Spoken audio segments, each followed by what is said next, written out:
এই উর্মির আসল পরিচয়টা কি সেটা একবার জানার চেষ্টা করা উচিত, নাহলে হয়তো এভাবেই বারবার তোকে ধাক্কা খেতে হবে। এবার ডিএনএ টেস্টটা করাতেই হবে। বালাই ষাট, তুই সহ্য করবি কেন? এইবার ওকে এই বাড়িতেই থাকতে হবে, এই পরিবারের সঙ্গে। হ্যাঁ ঠাম্মি, আমি আর ওকে দূরে চলে যেতে দেবো না। তাই যেন হয়, তাই যেন হয় মা দুর্গা, তাই যেন হয়।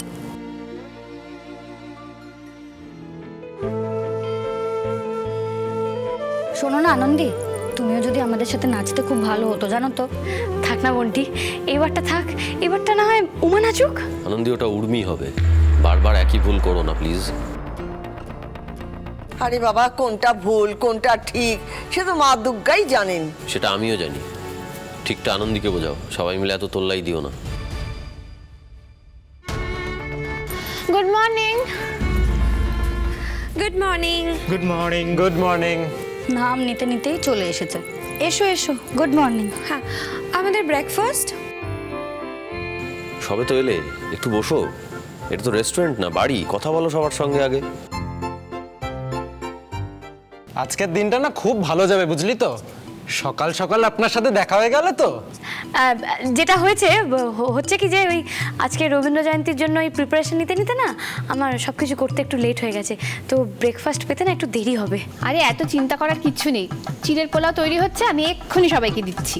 চিড়ের পোলাও, ওয়াও ওয়ান্ডারফুল। কেন, তুমি সকাল সকাল কি খেতে চাও? পিৎজা? আচ্ছা কি মুশকিল, ও কি তাই বলেছে নাকি বল? সব কথা মুখে বলতে হয় না তো, অনেক না বলা কথা মুখ দেখলেও বোঝা যায়। বাবা, তুই এত কিছু বুঝিস আর আসল ব্যাপারটা বুঝতে পারছিস না। আনন্দের মুখের দিকে দেখ, দেখো কি বলতে চায়। ও দিদি ভাই, বলে ফেল বলে ফেল, দিদিরা তো তৈরি হবে। উর্মি, আমরা না রবীন্দ্র জয়ন্তীতে একটা অনুষ্ঠান করছি, তো সেখানে পিপি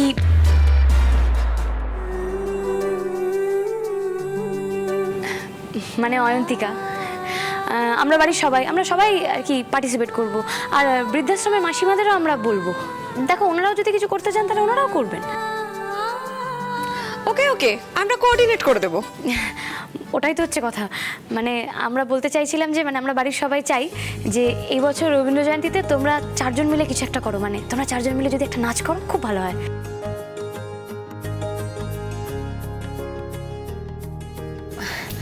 আচ্ছা ঠিক আছে, তোমরা যদি নাচ করতে না চাও করো না, তোমরা বরং একটা গান গেও একসঙ্গে, কেমন? আমি গীতবিতানটা এনে দিই।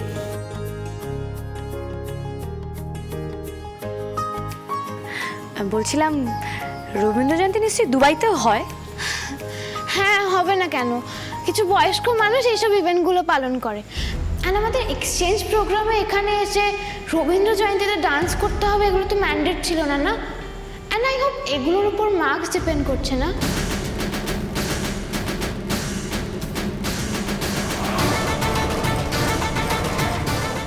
আচ্ছা এক মিনিট। আমি তো তোমাদের যত দেখছি তত অবাক হয়ে যাচ্ছি। কি ফোকাস তোমরা! যেটা করতে এসেছো তার বাইরে কোনো কিছু করতে চাইছো না, শুধুমাত্র নম্বরের জন্য সবকিছু করে যাচ্ছ, খাওয়া দাওয়া ওঠা বসা, তাই না? যা হচ্ছে আপনার তৈরি করা নিয়মেই তো হচ্ছে। আপনি তো বলেছিলেন আমাদের ডেইলি মার্কিং হবে, তাই আমরা সেই হিসেবেই চলছি। আর কাজের বাইরে বেরিয়ে একটু পাবে যেতে চেয়েছিলাম, তাই জন্য তো আপনারা দুবাইয়ের টিকিট কেটে ফেলেছিলেন আমাদের। এই দেখো, আবার এসব কথা উঠছে কেন? দেখো উর্মি, তোমরা রেগে আছো আমি বুঝতে পারছি, কিন্তু একটা জিনিস ভেবে দেখেছো? এই যে তোমরা ইন্ডিয়াতে এসেছো, ইন্ডিয়াতে এসে এই যে আমাদের শহরে এসেছো, এ তো আমাদের ঠাকুরের প্রাণের শহর। সেখানে এসে যদি তার জন্মোৎসবে তোমরা কিছু করো, তাহলে কি সেটা খুব একটা খারাপ কিছু হবে? ও দিদি, তোরা নাচ করলে আমিও তোদের সঙ্গে আছি। কংগ্রাচুলেশনস উর্মি, রিয়ানা, তোরা এবার শাড়ি পরাটা প্র্যাকটিস করে নে। ও শুধু শাড়ি পরলে তো আবার হবে না, শাড়ি পরে ডান্সও করতে হবে। ওমা, তা কেন? আবৃত্তি, গান, তোমাদের যা ইচ্ছা হবে তোমরা তাই করতে পারো। আপনাদের সবার কি বলা হয়ে গেছে নাকি আপনিও কিছু বলবেন? না না, আমরা তো শুধু শুনছি।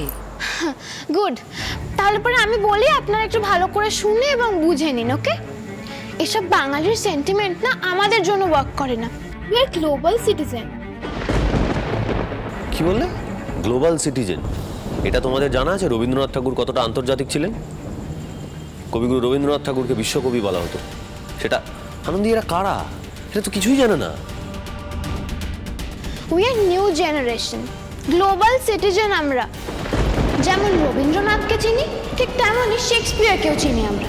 কিন্তু তাই বলে তো এটা নয় যে ট্যাগরের বার্থডেতে ট্যাগরের সঙ্গে শাড়ি পরে নাচ করতে হবে আমাদেরকে। এটা আমাদের প্যারেন্টসরাও আমাদের থেকে এক্সপেক্ট করে না।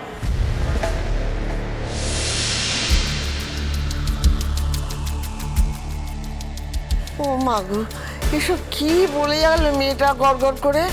অ্যান্ড আমাদের ব্রেকফাস্টটা আজকে রুমে দিয়ে দেবেন প্লিজ। আমি জানি এটা রেস্টুরেন্ট না, বাড়ি, তাও বললাম আজকের নাম্বারটা কাটবেন না প্লিজ। Let's go bro.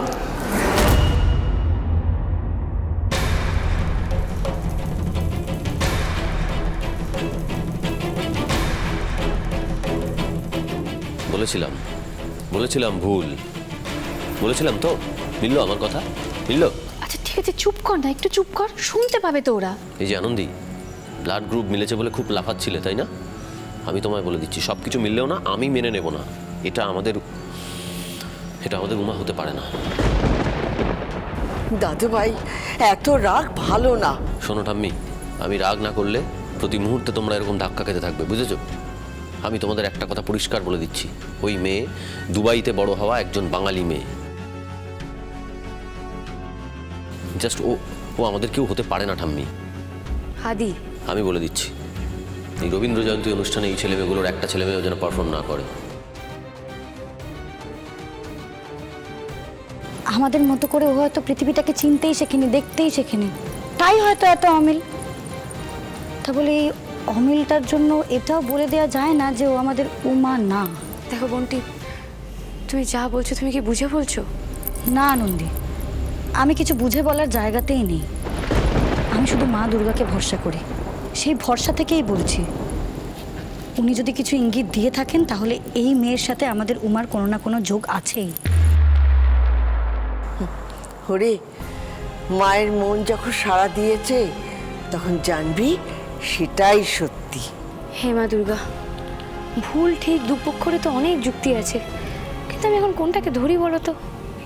না মানে দেখো, তোমরাই দেখো, আমি যদি 2 পা এগোই তো আমি 4 পা পিছিয়ে আসছি। আমি তো ভেবেছিলাম আজকে উমা আমার শাড়ি পরে নাচবে। আমি একটা কথা বলি আনন্দী, তোর না এবারে সত্যিটা জানার চেষ্টা করা উচিত। মানে এই উর্মির আসল পরিচয়টা কি সেটা একবার জানার চেষ্টা করা উচিত। নাহলে হয়তো এভাবেই বারবার তোকে ধাক্কা খেতে হবে, আঘাত পেতে হবে। তুমি ঠিকই বলেছো মা, এইভাবে না আর বেশি দিন চলতে পারে না। এবার ডিএনএ টেস্টটা করাতেই হবে।